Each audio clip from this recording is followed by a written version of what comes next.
তেওঁলোকে নিশ্চিন্ত হৈ থাকক। হিমন্ত বিশ্ব শৰ্মা আকৌ চিফ মিনিষ্টাৰ হ'ব, আকৌ অৰুণোদয় দিব।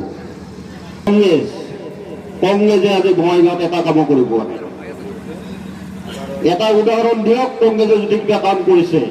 বঙাইগাঁৱৰ যিমান উন্নয়ন হৈছে NDA চৰকাৰৰ দিনত হৈছে, কোনো কংগ্ৰেছে কৰা নাই ইয়াতে, আৰু কংগ্ৰেছে কৰিব নোৱাৰে। কোনো কংগ্ৰেছে অৰুণোদয় দিয়া নাই, কোনো কংগ্ৰেছে ৰেচন কাৰ্ড দিয়া নাই, কোনো কংগ্ৰেছে ঘৰৰ ব্যৱস্থা কৰি দিয়া নাই। সেইকাৰণে কংগ্ৰেছে একো দিব নোৱাৰে। আপোনালোকক চিন্তা নকৰিব, আৰু কংগ্ৰেছৰ যি নামদণ্ড আছে সেইটো মুছি পেলোৱাৰ চিন্তা কৰক। ইতিমধ্যে কংগ্ৰেছ লাহে লাহে লাহে লাহে নোহোৱা হৈ আছে। NDA ওপৰত গৈ আছে, কংগ্ৰেছ তলত গৈ আছে। তেওঁলোকৰ নেতা পালি নেতা গোটেইখিনিয়ে ছাইড হৈ যাই আছে। সেইকাৰণে সেইবিলাক দল যদি আপোনালোকৰ মাজত আহে, আৰু আপোনালোকৰ মাজত আহি যদি এই ধৰণৰ কথাবিলাক কয়, আমাৰ মাজত বিভেদৰ সৃষ্টি কৰিব খোজে, সেইটো হ'ব নিদিব। আমি NDA হিচাপে এটা মুঠি হৈ আছো, আৰু সেই মুঠি হৈ থাকিম। মই এই গভৰ্ণমেণ্টখনক আকৌ লাগে নে নালাগে? আপোনালোকক লাগে। এই আমাৰ ইয়াৰ পৰা যোৱাবাৰ যেনেকে অসম গণ পৰিষদ বিধান পৰিষদেৰ সম্পাদক কিৰণ বৰ্মন মহাশয়, তাকে আমি স্পষ্টভাৱে আমি ঘোষণা কৰিব পাৰিম আজি যে 4 মে তাৰিখে আমাৰ প্ৰাৰ্থী NDA মনোনীত প্ৰাৰ্থী দীপ্তিময় চৌধুৰী বিজয়ী হৈ আহিব। হ'বনে? বিজয়ী হোৱাটো নিশ্চিত। আৰু বিজয়ী হোৱাটো যদি আপোনালোকে বিশ্বাস কৰিছে, এটা হাত তালিৰে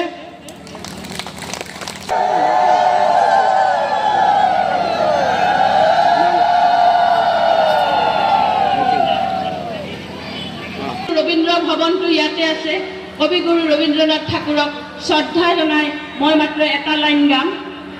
যদি তৰি ডাক শুনে কেউ নাচে তবে একলা চলরে, যদি তরি ডাক শুনে কেউ নাচে তবে একলা চলরে, একলা চলো একলা চলো একলা চলো একলা চলরে।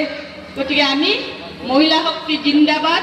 আমি অকলে চলিম, কিন্তু চাব আপোনাৰ যেহেতু শক্তি আছে, আমাৰ বাইদেউৰ যেহেতু শক্তি আছে, মহিলা শক্তি, আমাৰ ৰাইজ যেহেতু আমাৰ পিছত আছে, বাইদেউ যেতিয়া অকলে অকলে যাব, বাইদেউৰ পিছে পিছে আমি এই পালপাৰা বাবুপাৰাৰ সকলো ৰাইজ একেলগে যাম, বেছিকে ভোট দিম, আৰু যিখিনি উন্নয়নৰ কাম কৰিব বাকী থাকিল, সেই উন্নয়নৰ আধৰুৱা কামখিনি 5টা বছৰত কৰিবৰ কাৰণে বাইদেউ হৈ আমি প্ৰতিশ্ৰুতি প্ৰদান কৰিছোঁ।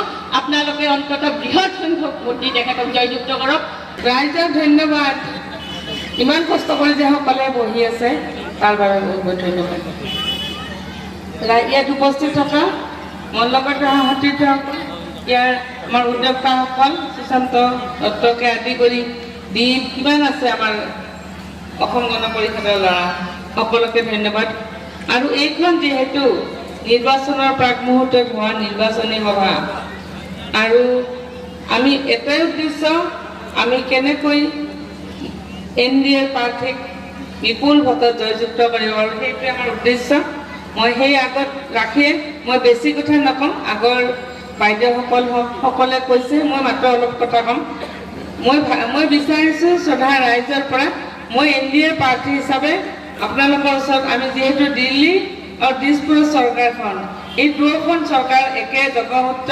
আমাৰ উন্নয়ন কৰিবলৈ হ'লে আমাৰ মাননীয় প্ৰধানমন্ত্ৰী নৰেন্দ্ৰ মোদী ডাঙৰীয়াৰ কামত হাত থাকিব লাগিব, আৰু দিছপুৰৰ মাননীয় মুখ্যমন্ত্ৰী হিমন্ত বিশ্ব শৰ্মাৰ আমাৰ হাত থাকিবলৈ লাগিব। আজি বঙাইগাঁৱত মেডিকেল কলেজ হ'ল, ইঞ্জিনিয়াৰিং কলেজ হ'ল, এইবোৰ বহুত শিক্ষাৰ ক্ষেত্ৰত আগবাঢ়ি গ'ল। আমাৰ ল'ৰা ছোৱালীবিলাকে এতিয়া আমাৰ যে মেডিকেল কলেজ আছে তাত পঢ়া শুনা কৰিব পাৰিব, ইঞ্জিনিয়াৰিং কলেজত পঢ়া শুনা কৰিব লাগিব। এসময়ত এটা এনেকুৱা সময় আছিল, ভোটটো আপোনালোকৰ সেই মূল্যৱান ভোটটো যাতে যিজন পৰাজিত হোৱা প্ৰাৰ্থী সেইজনৰ